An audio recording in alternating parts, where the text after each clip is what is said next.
Thanks everyone for joining us today. My name is Julia Schneider. I work on the marketing team here at ButterflyMX.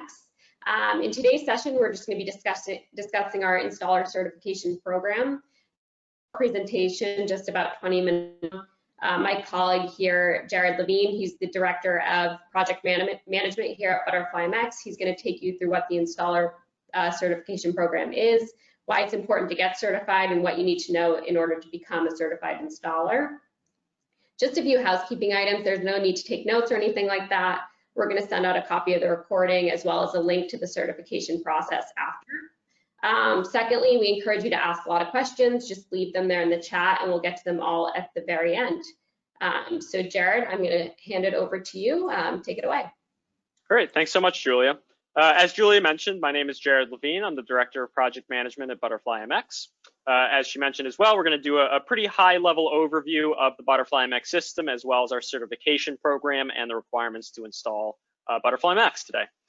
As part of that, you will receive some follow-ups after this webinar is complete. So if there are any very granular or specific questions about specific wiring scenarios, I'd encourage you to get in touch with our team. Always happy to set up calls with our technicians. So what is ButterflyMX? ButterflyMX created the world's first cloud-based smart video intercom. Our smart intercom allows you to open and manage doors from your smartphone rather than using keys, key cards, or fobs. The mobile app also allows residents and tenants to open the door for themselves, as well as issue virtual keys for time-limited access. So that's a great feature for friends and family and other types of recurrent visitors, for example, a dog walker or a house cleaner. Property managers enjoy our online dashboard with features such as simplified directory management and time and date stamp photos for added property security. Developers benefit from reduced installation costs. Our intercom system only requires 3 connections: data, power, and request to exit. That means that there's no need to run additional in-unit wiring. So there's no in-unit door station. The smartphone app on your smartphone is the video door station. So that does a lot to reduce operating costs as well as upfront installation costs.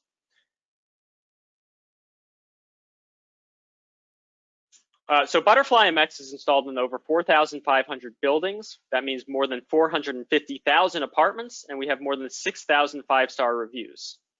Below, you can see some of our top clients. We work with a lot of the biggest developers and property managers in the industry. That includes great companies like Greystar, Avalon Bay, Lincoln Property Company, Bozzuto, Lennar, Larimar, and many others.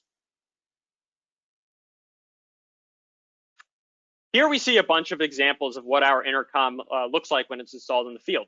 So on the left, you can see a recessed 11.6 touchscreen intercom. That's in our column pedestal. We often recommend installing pedestals, especially if you have a mounting surface that would be glass. This is a much better option. In the middle here, you can see a surface mounted 11.6 that's on a brick substrate. And on the far right, on the bottom, you can see one of the 7-inch surface devices also mounted on brick. Down in the middle, if you look at the bottom left in the middle, you can see another type of pedestal with the 11.6 surface installed on it. And one really interesting thing is that pedestal comes in a variety for vehicle entry as well. So if you have a garage gate, you can install one of our intercoms on a pedestal that extends a little bit further so that your visitor can use it without having to get out of the car. So what is the ButterflyMX installer certification program and why is it so important to us? Basically, the installer certification program is not too much of a heavy lift. It's essentially just a 35 multiple choice question online quiz. There's no fees and there's no lecture content. But it is very important because the ButterflyMX system is very different than a lot of the analog intercom systems that are currently on the market. So our system is a full Windows computer. That means that while we use low voltage wiring like Cat5, Cat6, and an 18.2 for power and REX, we don't actually consider ourselves a low voltage product. More accurately, we're an IT asset that uses low voltage wiring. And so a lot of our certification program and a lot of our specifications are structured around that fact. So during the certification process, we'll take you through some of the requirements to install the system, and we'll also give you an opportunity to ask any specific questions about any properties you're working on. So before we move on, we wanted to ask a quick poll question to the group. And the poll question is this: Have you ever installed the ButterflyMX product before? I'll give everybody a few seconds to respond.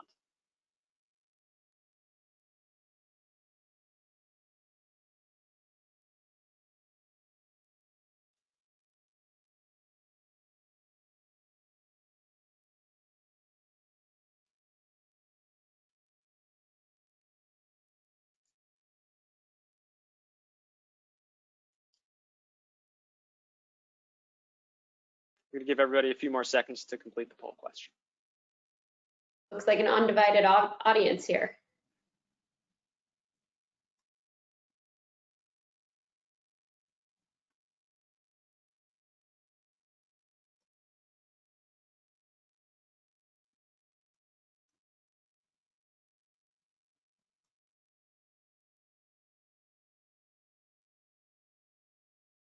All right, great. Thanks for answering that. We'll move on. So what we're looking at right here is a basic wiring diagram for our outdoor rated smart intercom systems. So the top connection is the Cat6 cable that's delivering data and internet connection to the unit. Obviously, we see the 300 meter maximum. That's the industry standard.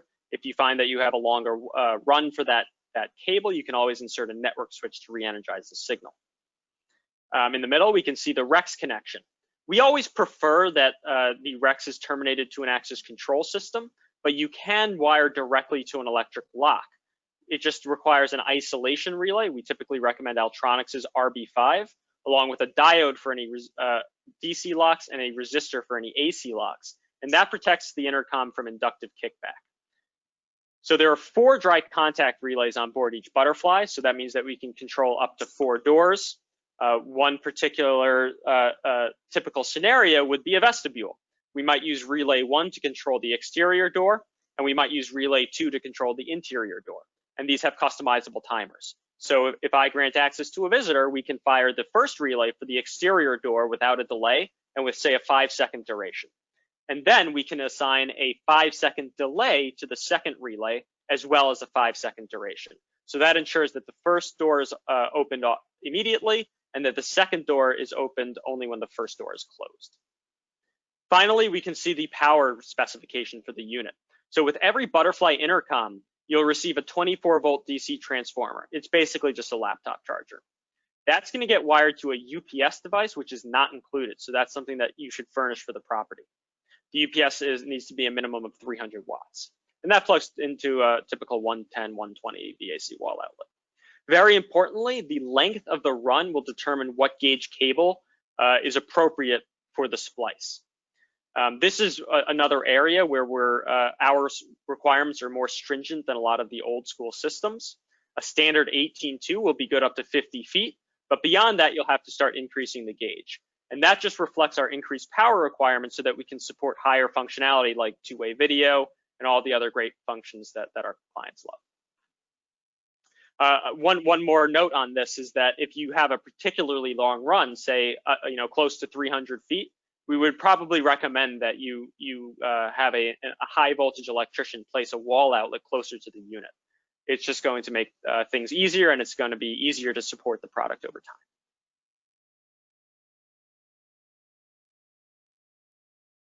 All right, so let's take a quick Q&A session. I'm happy to answer any questions that the group can bring up. Thanks, Jared. We actually had a few questions come in as you were presenting, so I'm just going to go ahead and take those one by one. But feel free to keep submitting questions. We'll just get them as they come in. So Jared, the first question here is, can I double up on the extension cable for power? For example, can I use a 22/8 gauge cable for a 50 to 100 foot power run? Okay, great. That's a great question. We actually get that pretty frequently. It again goes back to the concept that we really are an ITS that uses low voltage wiring rather than a low voltage product itself. So that's a fairly common trick of the trade, but for us, it doesn't work very well and we don't allow it. So when we say that you need to run say a 16 gauge cable for a 100 foot run, that means that you need to actually use a 16.2 rather than, whatever, a 22/8, anything like that. It's not just about the delivering sufficient voltage along that line for the computer to turn on. It's also about the potential for introducing electromagnetic interference and signal quality. It's a great question. Thanks, Jared. Here's another one. Can I use any RJ45 port to terminate the Butterfly's Cat 5 or 6 connection? It's a good question. Yeah, we get that one pretty frequently as well. So one thing that our installer partners will notice is that the I/O port of the Butterfly often has redundant ports. So there's not simply one RJ45 port, there's two. Largely that, it's largely just because it's standard to put redundant ports in case one of them dies. But on the Butterfly side of the termination, it doesn't really matter which port you use, but it obviously does matter which port you use on the building's router or switch side. So just make sure that that termination is to the correct port. Awesome. We just had another one come in. Let's see here. Okay. We have limited physical space for a UPS. Why is the UPS device required? So the UPS device is actually not for battery backup. That's a question we get fairly frequently. A lot of our clients will say, well, is this going to provide me with 3 hours of battery backup life? The answer is that the minimum spec UPS device that we recommend, the say 300 watt version, we typically run APC's unit. It's really not meant for battery backup. So that the battery function on that may only last you say 15 minutes. But what it does do over time is it provides clean power to the intercom. And that's really why we require a UPS device rather than say a simple surge protector. So a surge protector can protect you against, as it sounds, surges, but it's not going to protect you against undervoltage conditions, brownouts, electrical noise. And those are all things that can have a really meaningful impact on the lifespan of a computer. So this, again, it goes back to the concept that we are a IT asset, and it's best practice to have your IT assets terminated to a UPS device. Awesome. In terms of the actual physical space, that's another concern that comes up very frequently. Maybe I don't have a drop ceiling to put the UPS, or even sometimes the power is actually in the pedestal. So how are we going to fit it in there? In that case, you're always more than welcome to get in touch with our teams. We're always more than happy to work with you on a case-by-case basis to figure out any particularly difficult applications. Thanks, Jared. We'll just wait to see if any others come in. Feel free to keep submitting questions. Okay, here's one. Why is the RB5 isolation relay and diode or resistor necessary when wiring a Butterfly directly into an electrical lock? So what we're concerned about here is the possibility for inductive kickback. We're not really too concerned about protecting the physical relays on the back of the Butterfly themselves. We're more concerned with the computer behind those relays. So we actually have a really great video on our website that demonstrates what the inductive kickback looks like when you're wiring a Butterfly directly to the power supply of an electric lock. And we've essentially substituted a heat emitting diode for a light emitting diode. And in our YouTube video, you'll be able to see that light emitting diode light up as the inductive kickback reaches through the circuit. So in terms of the actual installation, we do require the isolation relay along with the diode. The diode is for any DC powered locks. The resistor is for AC powered locks. And that protects the computer from that inductive kickback, and it, again, extends the lifespan of the device. Great. Here's another good question that just came in. How many amps can the Butterfly relays handle? Okay, so it's a similar concept to the concern about inductive kickback when we're wiring directly to a lock. We're again not concerned with the actual physical integrity of the relay outputs on the Butterfly intercom. We're concerned with what can happen to the computer behind them. So you should never be subjecting our relays to any significant amount of amperage. If there's a particularly strange setup or there's an installation scenario where you feel that it cannot be avoided, I would strongly recommend that you get in touch with our teams. We're more than happy to help you think about those scenarios and how to protect the panel if need be. Great. I'll give it another minute, see if we have any other questions come through here.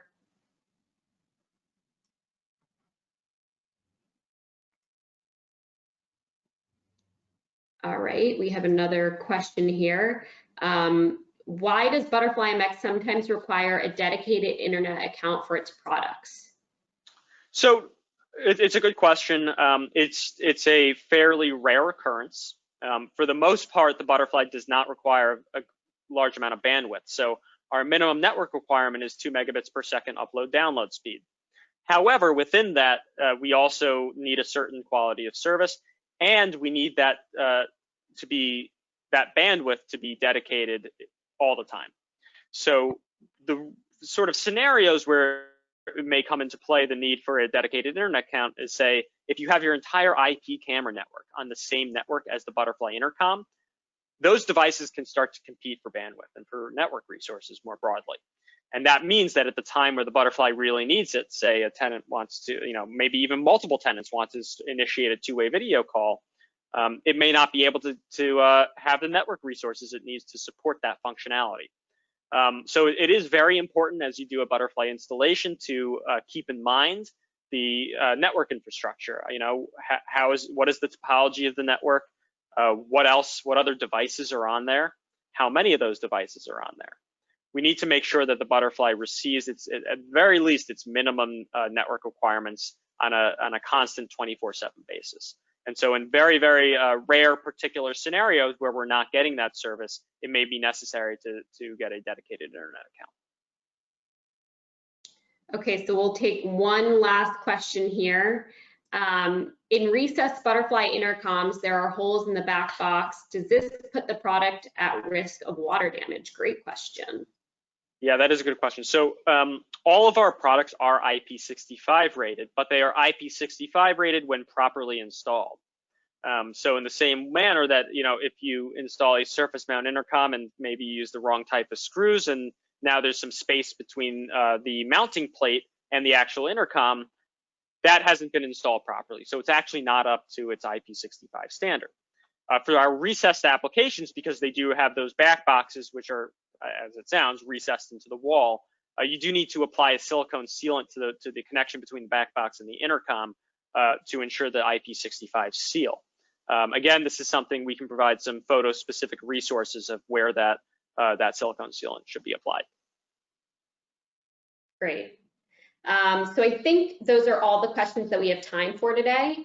Thanks again to everyone for joining. For next steps, if you would like to go ahead and get certified, you can go to butterflymx.com/cert. Jared, if you want to toggle to the next slide, I think we have it shown there so everyone can see it. But if you have any additional questions, maybe one that we didn't get to, feel free to email us at projects@butterflymx.com. Just as a reminder, we will send you a copy of this recording afterward, as well as a link to go ahead and get certified. We'll also throw in some additional resources that will help you in preparing for the exam. So thanks so much for joining. Thank you, Jared, for a great presentation. And I hope you have a great rest of your day. Thanks, everybody. Thanks, Julia. Thanks. Bye.